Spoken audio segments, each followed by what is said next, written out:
Hey there, Nick here. In this video, we're going to go over how to stage very specific lines of text to be committed. Now, in the past, I've done videos around using get add-p, which is the patch command, which is super useful for staging different areas of a file. For example, maybe instead of staging the entire file, you want to break it up into two sections so you can make two separate commits. And that works very well until you have a scenario where maybe the lines that you want to change are too close together, and that doesn't work. So let's quickly demonstrate what I mean here. For example, if we go to the README file, and this is what was covered in that previous video, if we make two changes here on different lines that are kind of far apart here, we could do get add-p here, and instead of committing this entire file, both those A and Bs, maybe you want to make a separate commit message. So you can use S here, which is going to split that hunk in half, and here we can choose to do something like Y, and then just make your separate commit, or in this case, I'm actually going to hit no here, but now you could stage just the B line here. Again, I'm going to hit no, but you could hit yes, and make separate commits for each of those, which is great. But, let's go back to that README file here and say that maybe your use case is a little bit different. And instead of those lines being kind of far apart,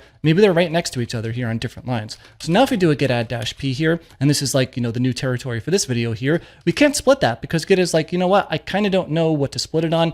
Things are a little bit too close, but what could you do? So instead, there is this option here, E, which is going to be edit. And in my case here, I have NeoVim configured to be my editor for Git, so it's opening up that. And there's some helpful text down here, but usually in practice, I kind of mostly use this one here. So basically lines starting with the comment character here are going to be removed. So let's just say in this case here, sure, we just want to commit line A, but we don't care about committing line B right now. So what we could do here is just comment out line B. In my mind, that's the most intuitive option here for the ones that we have here. Sure, we'll save that. And now if we do a get status here, we can see that there are some changes to be staged here, to be commit. So let's just do a get diff staged here. And we can see just the A line here was staged, not B. So, again, if we do a get status here, there's still some changes not staged here. That would be the B one. So that's pretty cool. So this gives us a really quick way to be able to situationally, because now, I could do a get commit here and make a commit message for A and then do the same thing for B. Now, of course, this is a little bit of a contrived example because